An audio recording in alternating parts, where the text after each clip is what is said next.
When I was 18, I worked at a local coffee shop in my hometown, and I often worked there, picking up shifts and closing 6 nights a week. I had lots of regulars and lots of randoms, but other than maybe a few awkward orders, I never really had a problem with a customer being inappropriate or out of hand. This night was already really stressful for me as it was Halloween, and I was a little bummed to be closing while my friends were out and about. But I had friends to go to a house that my friends rented right down the street after work, with some pastries and Red Bull, so I really didn't mind too much. It was about 9:45 PM, and I was already ready to close right at 10. It had been dead since about 8, and all I had to do was a final register count. Everything was clean, and I was reading a book to pass the time, trying not to watch the clock. Our counter, by the way, is like a bar counter, long, with the register near the door at the closed end, and with the one far end open for us to go in and out of, right near the door to our back room. A man walked in the front door. He looked about mid-20s. He was black, had on a big hoodie, and was wearing sweatpants that sagged down, so I could see the waistbands of 2 different pairs of gym shorts underneath. I am a young white female, but I have no fear of people. I am not racist, so I didn't bat an eyelash when he walked in with one hand in a hoodie pocket and the other in the pockets of one of the pairs of gym shorts. Men of all races wear clothes like that and carry themselves that way, at least where I live. So, with no concern, I greeted him and asked him how he was and what he was thinking of ordering. He took his time responding, but wasn't looking at the menu or at our chalkboard with seasonal drink offers. He was looking at the front door. He took about a minute, then turned to me and asked my name. I often had male customers ask this, so I told him, and then asked again what he was looking to order. He began to ask me more questions about me and my job. He asked if I liked it. I responded, thinking maybe he wanted a job application, and gave him a very short version of how I felt. It was almost 9:50. I kept checking my phone, thinking that I just wanted to make his drink so I could clean up again and meet my friends. He nodded, saying he thought I liked my job, which I thought was strange. But again, didn't think about it. I agreed again. He then started to ask about the shifts I worked. I figured he had sympathy that it was Halloween, and I gave him a vague answer. He then asked why I didn't work on Thursdays. My heart jumped. I didn't see that one coming from a mile away. I struggled to respond, and he continued and asked if Sunday mornings were better than Wednesday nights. At this point, I broke into nervous laughter and smiles, asking him if he was looking to work for the coffee shop and that we needed help. He stopped smiling at this point, and his hand in the hoodie pocket made an abrupt move to the very inside pair of gym shorts, basically so that he would be grabbing himself. He didn't quite reach in all the way, and I felt like I was going to pass out. I asked him to order or leave, as the end of our business day was almost there, and that I needed to clean up and lock up. At this point, I grabbed my cell phone and kept it in my hand, thinking, how can I dial 911 and not have him begin to molest himself in front of me, or whatever he planned on doing. He began to sort of lean on the counter and ask me questions. He asked me where I lived, did I have a boyfriend, what were my plans for that night. I was trying hard not to cry and tried myself to lie through more vague answers, hoping he would go away if I just didn't freak out. He began to move away from the register, still leaning on the counter, hands in his pants towards the open end of the bar. I began to back as far towards the front door as possible, but that end had no opening and was so high I couldn't jump it without considerable effort in climbing over an espresso machine. The only other exit I could think of was our narrow drive-through window. Clutching my phone, I asked him what he wanted. For some reason he stopped. He stood up and looked towards the front door, then turned to look at the clock behind him. I took the chance to start writing a text message to my friend, and it said, if I'm not at your place in 10 minutes, call the police. He caught me sending the text and asked me who I was texting. I told him my boyfriend, and his face became something that I will never forget. His eyes blazed, and he was still as stoned. He calmly told me to throw my cell phone across the floor, specifically telling me to try and throw it to the drive-thru. I had to really toss it about 9 feet away. After, he began to scream, making his way again down the counter.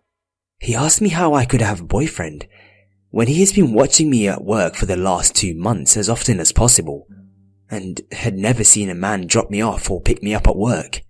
He pointed to the side of the building that I had parked on and said he knew I'd parked my blue Toyota there earlier, and not to lie to him. I asked him to leave, beginning to cry. He then began to describe my work shifts to a T. When I came in, when I left, how I smoked across the street on break. He told me that he knew that I only drank the Diet Coke that we sold, and that I always cranked my music up when I started my car. At this point, he pulled a small gun out of the gym shorts and waved it around, as he said that I was stupid to lie to him, that he knew it all. He was going between enraged and laughing, as if he couldn't believe that I didn't want to talk to him, or that it was funny that I was scared. I offered him all the money in the register, and he laughed again, like hysterically, and then again went still. He said, "I'm not here for any money, Marina. I am not here for a job. I think you know what I am here for." I'm sobbing now, and it made him either frustrated or sympathetic, and he began to say how I just needed to calm down, that he was just really excited to meet me. He still had one hand down near his dick and began to fondle himself, holding the gun with the other hand and about 3 feet away from the opening in the bar. I asked him again to please leave. When he didn't move, I asked him what I did to him and why this was happening. He began to speak, saying that I was really pretty. He was continuing to talk when, all of a sudden, my friend walked in the door with his friends in tow. There were 5 guys all together, and all in a metal band together, so they are a pretty distinct group of guys. The man quickly put the gun in his hoodie pocket, so quickly that only 2 of my friends noticed it. He ran for the door, pushing past my friends, and disappeared into the night. I threw up as soon as he was gone, and 2 of my friends ran out after him, but didn't gain on him enough and didn't see where he went to. I quit my job the next day and called the police. There was never any follow-up, and I still wonder about what the fuck did or didn't happen to me that night. A few years ago in fall, my mother and grandmother were going to Vermont to see my aunt for a few days. I was around 15 to 16 at the time and was okay to stay at home alone. Occasionally, my grandfather would come over to just stop by and say hello, or sometimes he would stay over for the night to keep me company. I'll admit, it got pretty lonely sometimes, and it was nice to have him over for a while. We'd have conversations about pretty much whatever, and other times we'd like to watch TV.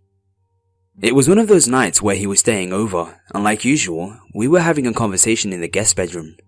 My grandpa was in bed, and I was standing next to the bed.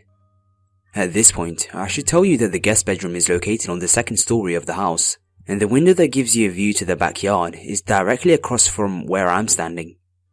Anyways, I started talking to him and then stopped mid-sentence. I heard something. It sounded like a light tapping sound. After a few seconds, it stopped and I resumed talking. Not even a minute later, I heard a light tapping sound again. My grandfather also heard it. This time I was able to locate where the sound was coming from. The window. It was hard to see anything, considering how dark it was outside. The tapping got louder and started occurring in shorter intervals. I then realized that small rocks were making the sound. Someone was throwing rocks at the window. My grandpa gets out of bed to see who's down there, but I quickly tell him to move away for fear of being seen. I crawl around the bed and over to the window and cautiously look out. As I feared, there was a man down there picking small stones off the ground. I couldn't really see what the man looked like. All I could see was he had short brown hair, a black ski cap and dark clothes. As for his face, it was covered by the shadows. I slowly get up to get a look at his face, which looking back, was a stupid idea. All of a sudden, the man's head looks up right at me. He saw me. I quickly get back down on the ground and crawl around the bed again. My grandfather is confused, not knowing what I saw. I get back up and look at the window. The man drops the rocks and slowly walks backwards into the darkness, out of sight.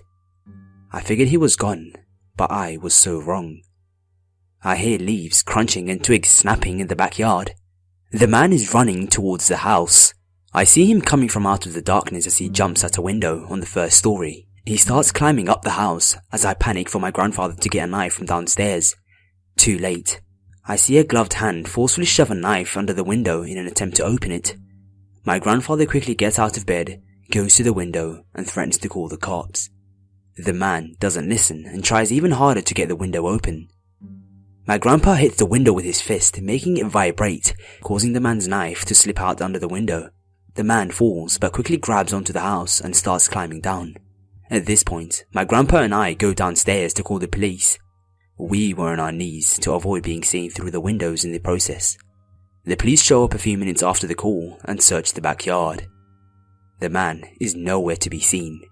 All they found was his knife he dropped, and the top of our fence was a little damaged, indicating that the man struggled to jump over the fence. This has since been the scariest thing that's ever happened to me. A bit of background. This happened in the summer, and I believe I was about 12 at the time. I was staying in a hotel in a fairly large city with my mum and my younger brother. We were visiting other extended family, but chose not to stay in their house. My brother is younger than me by a decent amount, so I was usually told to keep an eye on him. On the day that we arrived, my mum told me to do just that while she checked us in and received our room card. So my brother and I sat down on a couch in the lobby and relaxed a little bit. While we were sitting, a man in about his mid-40s walked into the hotel. The couch was facing the hotel doors, so I got a good look at him. I remember that he was very average looking. Describing his features in detail could generate several different images. The guy comes in and sits on the couch opposite ours. I didn't think anything of it until I realized that he didn't go up to the counter first. He just came in and sat down. It made me feel a little bit uncomfortable. I thought that he might have followed us in. Thankfully, my mum called us over and told us that our room was ready. We left the lobby and went to our room. Shortly afterwards, we left the hotel to go meet our family. I forgot about the man for the rest of the day. We returned at about 7, and my mum told us that we could go swimming in the hotel pool. We all went to our rooms, changed, and went to the pool.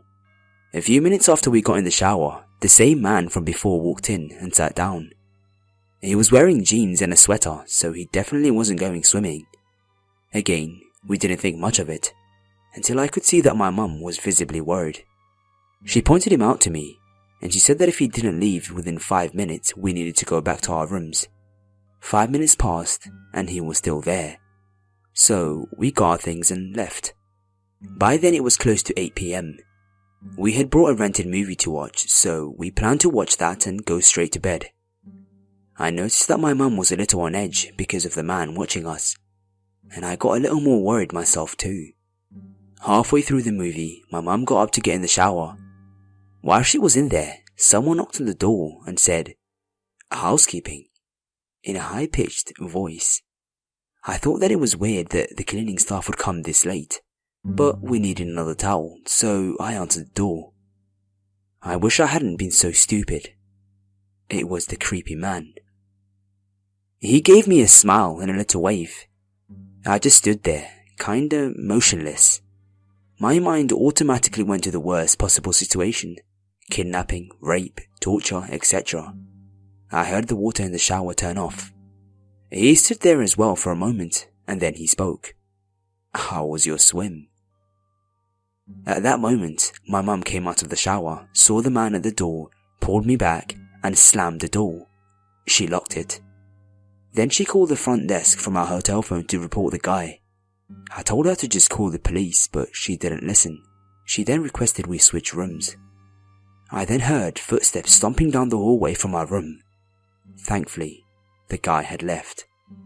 After that, we switched hotel rooms and didn't see the guy again during our stay. When I was about 8 years old, I lived in a very small town. Around that time, we were building tons of houses, and being in the middle of nowhere as a kid, the two funniest things to play in were mud and those half-constructed houses. I hung out with the same group of friends just about every day, and by the time we returned home from school, the construction men were long gone. So we were doing our thing and playing the whatnot when this teenager comes up to us. He's maybe 15 or 16, kinda chunky with short brown hair and an awkward moustache. We'll call him Jason. I figure one particular friend of mine knows him, since he has the habit of randomly striking up conversations with people in town. We'll call this friend Jake. From the impression I have, Jake knows Jason a bit, and we all start hanging out. It's all good at first, but then Jason pulls out a wad of cash and starts daring us to do stuff. Every time we accomplish a dare, he offers to give us $20. My friends did all kinds of stupid stuff, mostly eating gross things like spiders or something. It didn't really bring up any alarms, maybe because I was too greedy to see the harm in it. Eventually, a few of my friends leave, and it's just Jake, Jason, and I. Jason offers me $20 if I can dodge rocks that he throws at me. I was reluctant at first, but then he raises up the price, and I wanted to prove I'm not a complete wimp, so I do it. One after another, for what feels like an hour, he's trying to hit me with these rocks from 30 feet away. Thankfully, I keep dodging it, but with each throw, I can see this guy is getting irritated, and may in fact actually want to hurt me. Finally, I'm fed up at this point, and just want to go home. We stop that game, but Jason is stalling for some reason, after telling him that I'm heading home. Then, Jason makes one more offer, and for a larger price. "I'll give you $200 if you two have sex in that house over there," referring to me and Jake. This is when I turn to Jake and have an immediate feeling of, what the fuck did we just get ourselves into? We exchange a glance that can be read as, we need to leave now. We don't want to piss this guy off and feeling we need to run away, all the while practically walking on eggshells. We basically say no and try to say we were expected at home soon, but this guy won't drop it. And eventually, while he's trying to convince us, we make a run for our bikes and pedal as fast as we can. Jason runs to his four-wheeler and starts chasing after us. We still pedal as fast as we can, but his four-wheeler keeps up with us, and he starts gently tapping the back of our tires with the front of his wheeler. At first, I think this was meant to scare tactic. I don't think he was trying to kill us, but he still wouldn't leave us alone. As we got further away from the scheduled construction area and closer to homes where people could hear us screaming, he started to get off our asses. And the last thing I heard from him was, "I know where you live. Keep your mouth shut." After we were in safety, Jake goes on about not telling anyone what just happened. I was late in getting home, which made my mum question my whereabouts. I told her everything, and she called the cops. After the cops were called, I was told the reason he may have had all the money is because prior to that day, someone robbed the nearby gas station. I wasn't really kept in the loop after that, so I don't know what actually happened to Jason. From what I heard, I don't think he was arrested, and my stepdad made sure he became a target among our neighbours. He never messed with us again.